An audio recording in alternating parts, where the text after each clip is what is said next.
सिया सहचरी काव्य सम्मान श्री राम नारायण हल्दर जी की काव्य कृति धूप और चांदनी को प्रदान किया जा रहा है। सिया सहचरी काव्य लेखन पुरस्कार श्री राम नारायण हल्दर जी। मैं अनुरोध करूंगा कि राम नारायण जी आए और मैं प्रवीण पुरस्कार के प्रायोजक जो है प्रवीण प्रणव जी से भी अनुरोध करूंगा कि वो आए, अरुण कमल जी से और समस्त अतिथियों से कि वो सम्मान पुरस्कार प्रदान करें। और विशेष परिचय के लिए मैं आमंत्रित करता हूं सरिता दीक्षित। सरिता दीक्षित जी। रवीन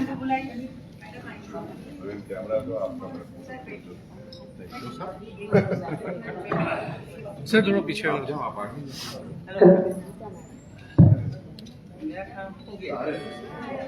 उम्मीदों की एक नदी आंखों में रेगिस्तान हुई, चमकीली सड़कों से मिलकर पगडंडी सुनसान हुई। श्री राम नारायण मीना हल्दर जी के ही शब्दों में मैं उनका स्वागत करती हूँ और उनका परिचय पढ़ते हुए मुझे बहुत हर्ष हो रहा है। श्री राम नारायण हल्दर समकालीन हिंदी साहित्य के एक प्रतिष्ठित साहित्यकार हैं, जिनकी रचनाएं दोहा, गजल, गीत, गद्य, पद्य, व्यंग्य और मुक्त छंद कविता में अपनी अलग छाप छोड़ती है। उनका जन्म 1 अप्रैल 1970 को ग्राम तुमड़ा, तहसील छिपाबड़ौर, जिला बारां, राजस्थान में हुआ। हिंदी साहित्य में स्नातकोत्तर शिक्षा प्राप्त करने के बाद वे आकाशवाणी कोटा में वरिष्ठ उद्घोषक के रूप में कार्यरत हैं। उनकी लेखनी सामाजिक सरोकारों से जुड़ी हुई है। उनके दोहा संग्रह शिखरों के हकदार और गजल संग्रह अभी उम्मीद बाकी है को राजस्थान साहित्य अकादमी द्वारा पुरस्कृत किया गया है। उनकी रचनाएं समकालीन भारतीय साहित्य, समकालीन दोहा कोश, शब्ददल, इंद्रप्रस्थ भारती, सरिता, दैनिक जागरण, नई दुनिया, राजस्थान पत्रिका, दैनिक भास्कर सहित अनेक प्रतिष्ठित पत्र पत्रिकाओं में प्रकाशित होती रही है। वे साहित्यिक आयोजनों से भी सक्रिय रूप से जुड़े हुए हैं। आकाशवाणी के अखिल भारतीय सर्वभाषा कवि सम्मेलन 2018 इंदौर में भी उन्होंने काव्य पाठ किया। वे राजस्थान साहित्य अकादमी की सरस्वती सभा के पूर्व सदस्य भी रहे हैं। उनके लेखन को सुधींद्र पुरस्कार 2018, राजस्थान पत्रिका सृजनात्मक साहित्य पुरस्कार 2020 तथा साहित्य कलमकार मंच का कलमकार पुरस्कार 2021 से सम्मानित किया गया है। उनकी लेखनी संवेदनशीलता, सामाजिक चेतना और साहित्यिक सौंदर्य का अद्भुत संगम है। सिया सहचरी काव्य लेखन सम्मान पाने हेतु साहित्य गरिमा पुरस्कार समिति की ओर से आपका हार्दिक आभार और बधाई। इस किताब पर उनको दी जा रही है। बहुत बहुत धन्यवाद। अब मैं श्री राम नारायण हल्दर जी से अनुरोध करूंगा कि वो अपनी प्रतिक्रिया दें। किताब वो मुक्ता के पास दे देना। किस किताब पर दी जा रही है ये बात तो समझ में आना है। आप सभी को कोटा राजस्थान से मैं राम नारायण हल्दर प्रणाम करता हूं। आज ये मेरा बहुत बड़ा सौभाग्य है। कई बार हम कल्पना करते हैं उससे कहीं ज्यादा आशीर्वाद और प्रतिफल हमें मिलता है। आदरणीय अरुण कमल जी का हाथ कंधे पर होना, सर पे आशीर्वाद होना किसी भी रचनाकार के लिए, आज के समय के रचनाकार के लिए एक वरदान से कम नहीं है। मैं बहुत विनम्रता से उनका आभार व्यक्त करता हूं और आदरणीय अहिल्या मिश्र जी जो लगातार इस पुरस्कार प्रक्रिया से लेकर और आज तक, भाई प्रवीण जी, ये सब हमें लगातार हमारे संपर्क में रहे और हमें यहाँ आने के लिए लगातार प्रोत्साहित करते रहे। मैं आप सभी का हार्दिक आभार व्यक्त करता हूं और जितने भी कादम्बिनी क्लब की जो महिला सदस्याएं हैं और साहित्य गरिमा पुरस्कार से जुड़े हुए जितने भी महानुभाव और हमारी बहनें हैं, उन सबका मैं बहुत ही आभार व्यक्त करता हूँ। क्योंकि मुझे याद है मैंने पिछला कार्यक्रम ये इसका YouTube पर देख लिया था, तो बहुत ज्यादा बोलने की गुंजाइश यहाँ होती नहीं है। तो मैं समझता हूँ चीजों को, मैं क्योंकि पिछले 32 सालों से रेडियो में काम कर रहा हूँ, तो रेडियो में हम लोग 1 मिनट के कई अंशों की भी एडिटिंग करते हैं कि 1 मिनट बहुत बड़ा समय होता है रेडियो में काम करने वाले लोगों के लिए, तो हम उसकी एडिटिंग कर देते हैं। पॉइंट सेकंड्स में भी हम एडिटिंग करते हैं इसका। तो मुझे लगता है कि बहुत ज्यादा बोलने की गुंजाइश यहाँ नहीं है है ना। और ये बात एक शेर सुना। जी जी, तो मैं सुनाता हूँ अपनी गजल। ये जो गजल संग्रह है धूप और चांदनी 2023 में प्रकाशित हुई ये गजल संग्रह। इससे पहले मेरा एक अभी उम्मीद बाकी है गजल संग्रह, जो राजस्थान साहित्य अकादमी से कविता का श्रेष्ठतम पुरस्कार उस पर मिला मुझे, अभी उम्मीद बाकी है पर। तो मेरी गजल 2 गजल संग्रह है, एक दोहा संग्रह है, ऐसे करके कुल मेरे 3 काव्य संग्रह प्रकाशित हुई है। तो मैं सुनाता हूँ आपको कि ये गजल देखिए कि हम लोग, क्योंकि ये ज्यादा महिलाएं इसमें मुझे ज्यादा सक्रिय नजर आती हैं, बहुत खुशी भी होती है कि एक पुरस्कार जब आप देते हैं तो वहां किस तरह आपके साथ में कितनी अच्छी उत्साहित लोग उसके साथ जुड़े हुए हैं, तो हमें भी देखकर प्रसन्नता होती है कि वाकई में ये एक ऐसा आयोजन है जिसमें हर आदमी हृदय से जुड़ा हुआ है, दिल से जुड़ा हुआ है, आत्मा से जुड़ा हुआ है। तो सुनिएगा कि झुकेगा नफरतों का सर, अभी उम्मीद बाकी है। क्या बात है, झुकेगा नफरतों का सर, अभी उम्मीद बाकी है। भरोसा उल्फतों पे कर, अभी उम्मीद बाकी है। और जिस शेर के लिए पूरी गजल कही वो सुनिएगा कि अभी हम लोग बच्चों से कई बातें छुपाते हैं, अभी हम लोग बच्चों से कई बातें छुपाते हैं। किसी का तो हमें है डर, अभी उम्मीद बाकी है। किसी का तो हमें है डर, अभी उम्मीद बाकी है। और दिवाली की सजावट को घरों पे ईद तक रखा। सुनिएगा शेर, सुनिएगा आज के समय क्या जरूरत है, सुनिए कि दिवाली की सजावट को घरों पे ईद तक रखा। किसी मासूम की जिद पर अभी उम्मीद बाकी है, किसी मासूम की जिद पर अभी उम्मीद बाकी है। झुकेगा नफरतों का सर, अभी उम्मीद बाकी है। भरोसा उल्फतों पे कर, अभी उम्मीद बाकी। बस अभी इतना ही कहना चाहूंगा क्योंकि कार्यक्रम में भी बहुत कुछ आगे बढ़ना है। तो मैं आप सभी का एक बार पुनः बहुत आभार व्यक्त करता हूँ, बहुत बहुत धन्यवाद। ये स्नेह मैं हमेशा जीवन भर आप लोगों का याद रखूंगा। Thank you very much. बहुत बहुत धन्यवाद।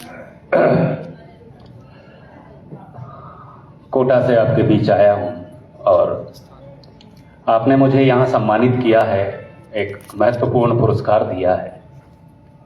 जिन लोगों ने मेरी किताब पढ़ी है, निर्णायक गणों ने, उन्हें मेरी पोइट्री के, मेरे लेखन के बारे में जानकारी है।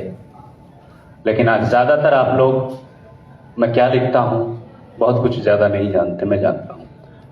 तो मैं चाहता हूँ कि कुछ चीज़ें आपके बीच में छोड़ता हुआ चलूँ ताकि आपको ऐसा न लगे कि गलत आदमी को तो पुरस्कार नहीं मिल गया। हालांकि ऐसा कुछ नहीं है, ये एक मजाकिया बात थी। मैं चाहता हूं कि थोड़ा जुड़े कविता से हम लोग। समय हो रहा है, मुझे भी 5 बजे निकलना पड़ेगा एयरपोर्ट के लिए। तो आइए मैं अपने कुछ चिर परिचित जो मेरे दोहे हैं, 1-2 दोहे और उसके बाद में कुछ सुनाएंगे, आपको अच्छा लगेगा। तो एक दोहा सुनिएगा कि नींव खुदाई बाप ने माने ढोईगा, नींव खुदाई बाप ने माने ढोईगा। हे अब बेटों ने डाल दी आंगन में दीवार, नींव खुदाई बाप ने माने ढोईगा। अब बेटों ने डाल दी आंगन में दीवार। एक और देखिए कि हम जो नौकर पेशी लोग हैं उनकी लाइफ क्या होती है पूरी लाइफ में। कि रहे किराएदार हम जब तक रहे जवान, रहे किराएदार हम जब तक रहे जवान, हर चढ़ी न जाए सीढ़ियां खुद का बना मकान, चढ़ी न जाए सीढ़ियां खुद का बना मकान। एक क्योंकि आज यहाँ पर महिलाएं हमारी माता बहनें हैं, तो एक कविता का एक अंश और एक गजल का एक शेर और एक मैं मतलब पेश करता हूँ। सुनिए कि अंधेरी अक्सर पुरुषों पर ये आक्षेप लगाया जाता है कि वो स्त्रियों को समझते नहीं हैं, लेकिन मुझे लगता है कि स्त्रियों पर जितनी बेहतरीन कविताएं पुरुष कवियों ने लिखी हैं शायद स्त्रियों ने नहीं लिखी होंगी। सुनिएगा कि अंधेरी रात में भी अब मेरे घर में उजाला है। ये कविता सब पुरुष इसको नोट करके ले जाना, और इस जब आपके पति पत्नी के बीच में कोई थोड़ा मनमुटाव हो तो इन पंक्तियों को सुना देना आप, ठीक है? आपको आपका बहुत शानदार काम चलता रहेगा लाइफ में। कि अंधेरी रात में भी अब मेरे घर में उजाला है, मेरी झोली में मेरी सास ने एक चांद डाला है। तालियां जोर से बजनी चाहिए इस पंक्तियों पर। सास पर शायद अभी कोई कविता नहीं हुई होगी, तो ये पंक्तियां देखिए कि अंधेरी रात में भी अब मेरे घर में उजाला है, मेरी झोली में मेरी सास ने एक चांद डाला है, और हिना का रंग उसके हाथ पे यूं ही नहीं महका। पुरुषों की तरफ से पंक्तियां देखिए कि हिना का रंग उसके हाथ पे यूं ही नहीं महका, सुबह से शाम तक हमने रसोई घर संभाला है। हिना का रंग उसके हाथ पे यूं ही नहीं महका, सुबह से शाम तक हमने रसोई घर संभाला है। और वजीफे कौन देता है हमें, हम गांव वाले हैं। वजीफे कौन देता है हमें, हम गांव वाले हैं। हमारे पास केवल 2.5 आखर वर्णमाला है। वजीफे कौन देता है हमें, हम गांव वाले हैं। हमारे पास केवल 2.5 आखर वर्णमाला है। और चूंकि बहुभाषी कवि सम्मेलन है तो चंद पंक्तियां राजस्थानी की मैं सुनाता हूं। हमारे भाई बड़े भाई चले गए, वो आपको शायद अच्छा लगेगा। हो सकता है कि उसके आपका लय सौंदर्य आपको पसंद आए। कविता में कई सौंदर्य होते हैं, शिल्प सौंदर्य, नय नाद सौंदर्य, लय सौंदर्य, अर्थ सौंदर्य। तो एक राजस्थानी का एक हो जाए। राजस्थानी तो मस्ती के लिए जाना जाता है, रंगों के लिए, वहां के संगीत के लिए। सुनिए कि आंधी जब आती है तो हमारे राजस्थान में क्या होता है। देखो अब किसान के जीवन में क्या होता है आंधी में। एक किसान किस तरह घबराता है आंधी को देखकर, क्या क्या नुकसान उसके हो सकते हैं। एक बंद सुनाऊंगा केवल, आपकी तालियों के साथ सुनाऊंगा। आप अपने आप ताली बजाएंगे उसमें, देखना कि एक लड़की, एक बालिका है किसान की, वो आंधी को देखकर आशंकित है और ईश्वर से क्या प्रार्थना करती है। सुनिए कि थोड़ी धीरा हारी थोड़ी धीरा चाले नरी बेरण आंधी, थोड़ी धीरा चाले नरी बेरण आंधी, आंधी ने घनी रांधी, धनिया की कूड़िया उड़ जावेगी। धनिया काट के खेतों में उसको पूली बना के रखा हुआ है तो वो उड़ जाएगा। आशंका देखिए किसान की बेटी की, सौंदर्य देखिए कविता का कि थोड़ी धीरा चाले नरी बेरण आंधी, आंधी ने घनी रांधी, धनिया की कूड़िया उड़ जावेगी। ए मारा बाबुल लगाया रे कलमी आमा, ए मारा बाबुल लगाया रे कलमी आमा, मोरिया छे घना सावा, आमा की केरिया झड़ जावेगी। ए थोड़ी धीरा चाले नरी बेरण आंधी, धीरा धीरा। एक कविता के एक अंश आपको आखिर में सुनाता हूं। और वो कविता इसलिए क्योंकि ये कादम्बनी क्लब की महिलाएं यहां पर हैं। ये कविता आप लोगों को समर्पित करके जाना चाहता हूं। इस कविता में जैसा कि मैंने कहा कि स्त्रियों को किस तरह से पुरुष कवि ज्यादा बेहतर तरीके से समझते हैं, ये राजस्थान पत्रिका का पहला पुरस्कार 2018 पे इस कविता पर मुझे दिया गया था। वो कविता सुनिएगा आप कि बहुत सीमित होते हैं पुरुषों की पसंद के रंग। आनंद लेना जहां आनंद आए, तालियां भी बजाना आप। कि बहुत सीमित होते हैं पुरुषों की पसंद के रंग, डार्क ब्राउन या ब्लू। इन्हीं 2-4 रंगों में से हर बार चुननी पड़ती है उन्हें अपनी नई पतलून। बहुत सीमित होते हैं पुरुषों की पसंद के रंग, डार्क ब्राउन ब्लू। इन्हीं 2-4 रंगों में से हर बार चुननी पड़ती है उन्हें अपनी नई पतलून। संसार के ज्यादातर रंग केवल स्त्रियों के लिए बने हैं। संसार के ज्यादातर रंग केवल स्त्रियों के लिए बने हैं। इंद्रधनुष में भी कहां हैं उनकी इच्छाओं के जितने रंग। उनकी अलमारियों में जगह नहीं होती रंगों को भरने की, फिर भी उन्हें हर बार शिकायत रहती है कि कई साड़ियों के मैचिंग ब्लाउज नहीं है उनके पास। उनकी अलमारियों में जगह नहीं होती रंगों को भरने की, फिर भी उन्हें हर बार शिकायत रहती है कि कई साड़ियों के मैचिंग ब्लाउज नहीं है उनके पास। स्त्रियां प्रतीक्षा की देहरी पर रचती हैं धैर्य की रंगोलियां। स्त्रियां प्रतीक्षा की देहरी पर रचती हैं धैर्य की रंगोलियां। वे अपने माथे पर रंगों से खींच देती है कुदृष्टियों को सावचेत करती लक्ष्मण रेखाएं। स्त्रियां अपनी महावर रची पगतलियों के स्पर्श से बदल देती हैं भाग्य युगों से अभिशप्त दरिद्रता के भाग्य वंशजों की भाग्य लकीरें। स्त्रियों के हृदय में खिलते हैं समर्पण के अनगिनत रंग। अब कविता का आखिरी बंद जो मैं क्या कहना चाहता हूं, ये सारी रूपरेखा बनाने के बाद सुनिए कि स्त्रियों को जन्म ले, मैंने बहुत सा हिस्सा छोड़ दिया इसका, कि स्त्रियों को जन्म लेने दो। अब आपकी जिम्मेदारी है कविता को संभालिएगा कि स्त्रियों को जन्म लेने दो। उनके जन्म लेने से ही उर्वरा रहेगी हमारे खेतों की मिट्टियां। स्त्रियों को जन्म लेने दो, उनके जन्म लेने से उर्वरा रहेगी हमारे खेतों की मिट्टियां। स्त्रियों को खुलकर हंसने दो, उनकी खिलखिलाहट के रंगों से और मीठे होंगे गेहूं की बालियों में पक रहे दूधिया दाने।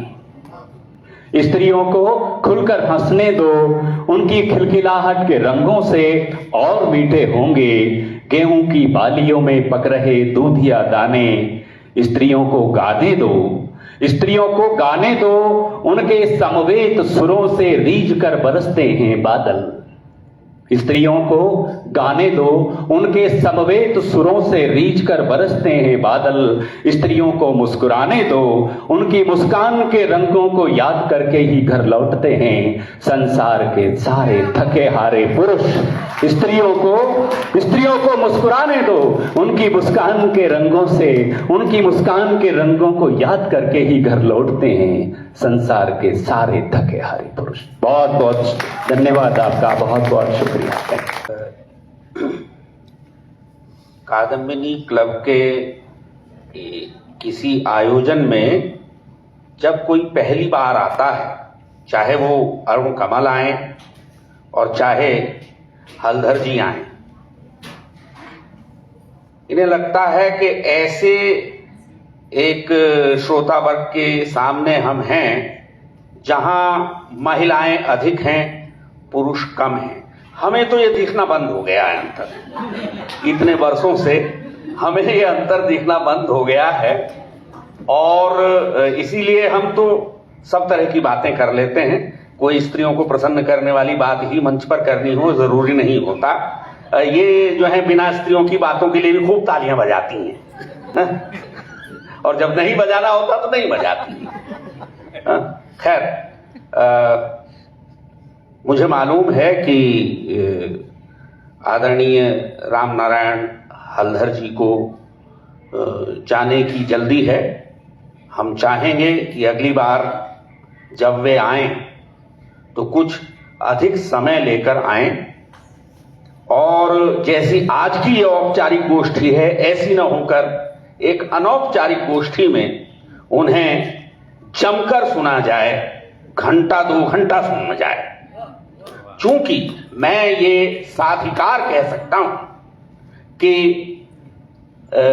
मेरे इस भाई को आप अगर घंटा 2 घंटा सुनेंगे तो आपको हिंदुस्तान की जो जमीन है उसकी सच्चाइयां अपने सामने एक तरह से उगती हुई, फैलती हुई, पकती हुई और महकती हुई दिखाई दी। आज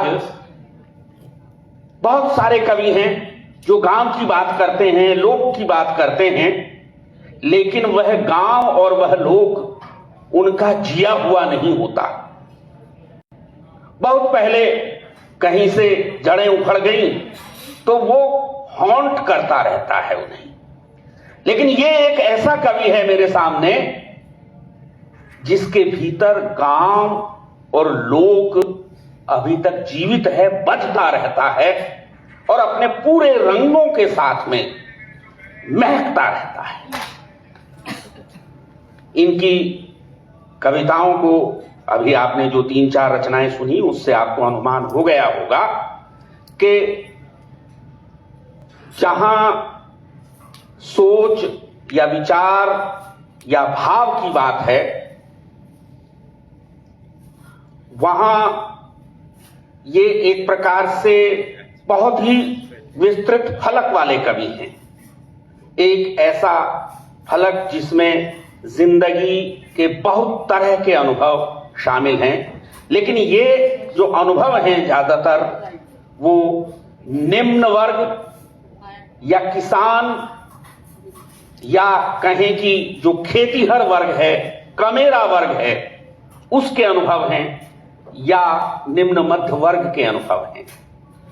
इन अनुभवों को फैशन के तौर पर नहीं बल्कि निजी पीड़ा के साथ मिलाकर के जब यह व्यक्ति अभिव्यक्त करता है तो एक खास तरह का गुस्सा, एक खास तरह की खींच जो शायद जो रचनाएं आपने सुनी उनमें आपको उतनी न दिखाई दी हो, लेकिन जब आप इनकी गजलें, जिन्हें मैं कहूंगा मेरे हिसाब से तो सो कॉल्ड गजलें, क्योंकि मैं उन रचनाओं को तेवरी कहना पसंद करता हूं और जब मैं ये कह रहा हूं कि इनकी रचनाएं तेवरी हैं तो आप समझ सकते हैं कि मैं इनकी रचना के किस वैशिष्ट्य की ओर इशारा कर रहा हूं, यानी एक खास तरह का असंतोष, एक खास तरह का आक्रोश, एक खास तरह की आक्रामकता।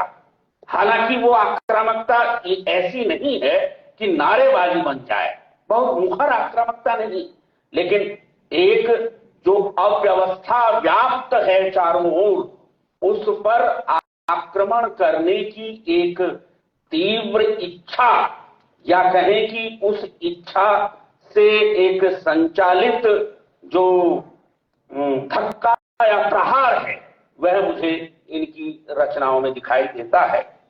और इस अभिव्यक्ति के लिए इन्होंने जिस भाषा का, जिस शिल्प का, जिस कहा जाए कि बिंब विधान और प्रतीकों का चुनाव किया है, वे आज की जिसे आप हिंदी गजल कहते हैं उसके चालू मुहावरे को तोड़ने वाली काव्य भाषा का निर्माण करते हुए मुझे दिखाई देते हैं। यानी एक ऐसा रचनाकार जो अपने समय में दूसरों से इसलिए अलग कद का दिखाई देता है कि उसकी अनुभूति में, उसके विचारों में, उसके भावों में प्रामाणिकता है। और इतना ही नहीं, उसकी भाषा में मैं फिर से वही शब्द प्रयोग करूंगा कि जो ठेठ जमीन है, उस जमीन का जो भी सुख दुख है वह सब उस भाषा में भी दिखाई देता है। एक ऐसी पारदर्शी भाषा कि जिसे समझने के लिए आपको कुछ अलग से परिश्रम नहीं करना पड़ता, बल्कि बड़ी ललक के साथ अपनी पाठक की ओर बढ़ने वाली भाषा। तो ऐसी आकर्षक भाषा के धनी हमारे मित्र भाई हलधर जी का मैं अपनी ओर से और एक बार फिर हैदराबाद के सभी रचना कर्मियों की ओर से, रचना धर्मियों की ओर से स्वागत, सम्मान और अभिनंदन करता हूं। मुझे आज की सभा की अध्यक्षा प्रोफेसर शुभदा जी, मुख्य अतिथि विश्वजीत सपन जी, श्रीमती शांति जी, श्री कदम जी, श्रीमती अहिल्या मिश्र जी, ऋषभदेव शर्मा जी, गोपाल शर्मा जी, प्रवीण जी, प्रोफेसर गजेंद्र पाठक, मेरे बहुत पुराने दोस्त सलेम साहब, देवी और सज्जन। सबसे पहले तो मैं सभी सम्मानित पुरस्कार प्राप्त लेखकों, कलाकारों का अभिनंदन करता हूं और उनको हार्दिक बधाई देता हूं। सबसे ज्यादा खुशी तब होती है जब आपको खुद कोई पुरस्कार मिलता है, लेकिन ऐसे अवसर कम आते हैं जब सचमुच आपको लगता है कि आप दूसरों को पुरस्कृत करके आह्लादित हो रहे हैं। ये ऐसा ही अवसर है और मुझे बहुत खुशी है कई बातों को लेकर। कोई बात नहीं, मैं ऐसे ही बोल सकता हूं।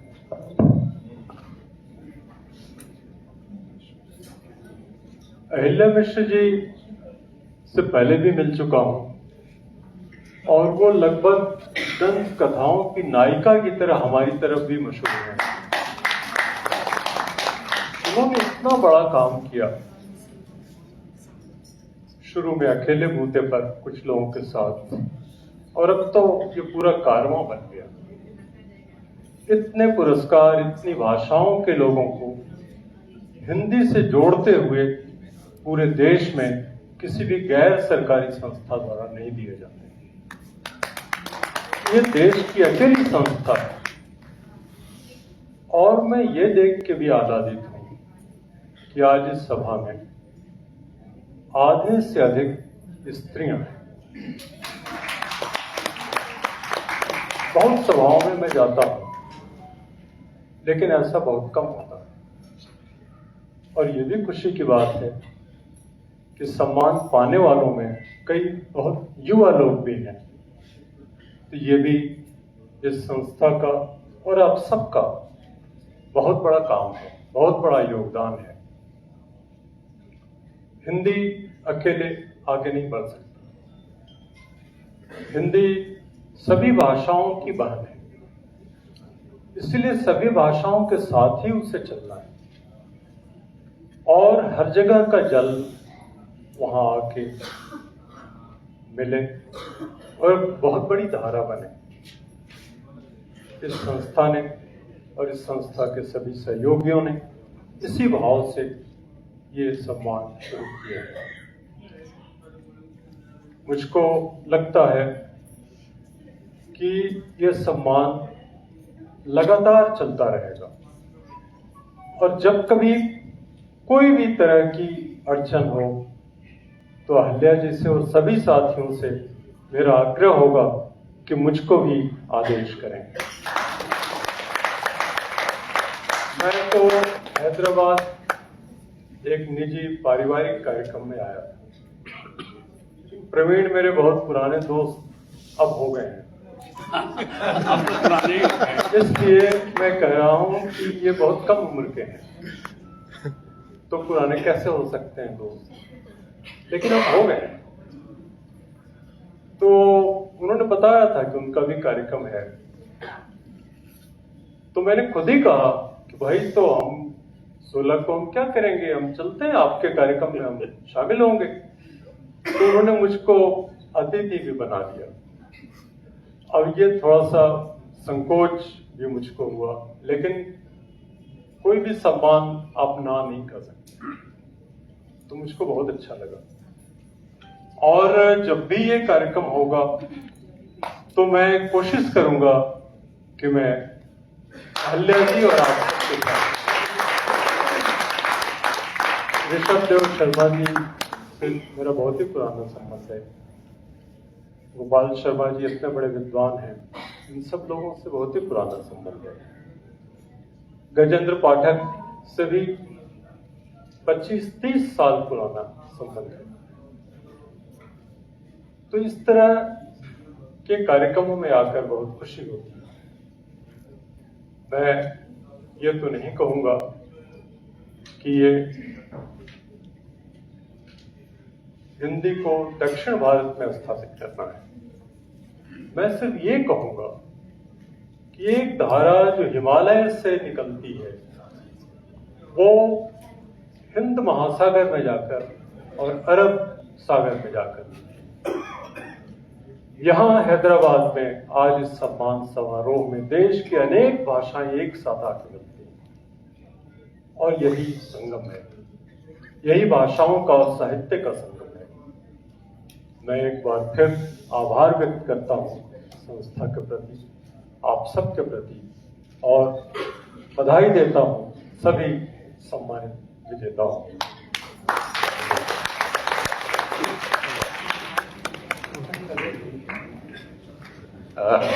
मैं मंच एनक्रोच करने के लिए प्रसिद्ध हूँ, इसलिए आज भी कर रहा हूँ। दो बातें मुझे कहनी है। पहली तो ये कि हम सबको इस गौरवमय क्षण में आदरणीय हमारे अत्यंत आदरणीय वरिष्ठ और प्रिय कवि अरुण कमल के सम्मान में खड़े होकर स्टैंडिंग ओवेशन देना है। और दूसरी बात, ये तालियां तब तक बजती रहनी चाहिए जब तक अरुण जी यहाँ स्वयं आकर अपनी एक कविता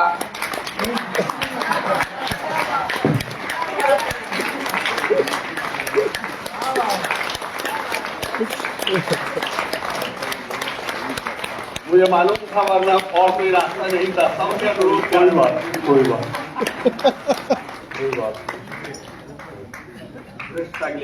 नहीं।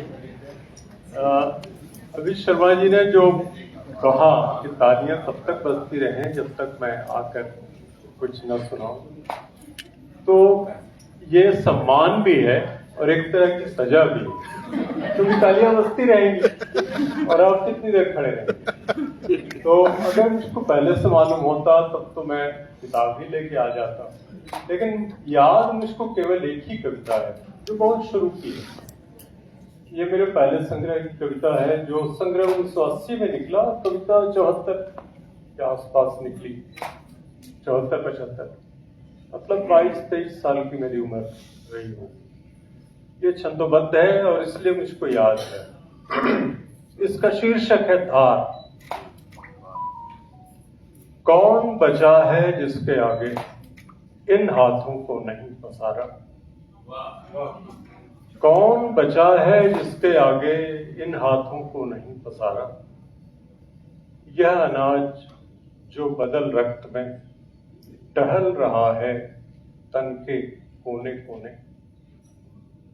यह कमीज जो ढाल बनी है बारिश सर्दी लू में, सब उधार का मांगा चाहा, नमक तेल हींग हल्दी तक सब कर्जे का, यह शरीर भी उनका बंधन। अपना क्या है इस जीवन में, अपना क्या है इस जीवन में, सब तो लिया उधार, सारा लोहा उन लोगों का, अपनी केवल धार।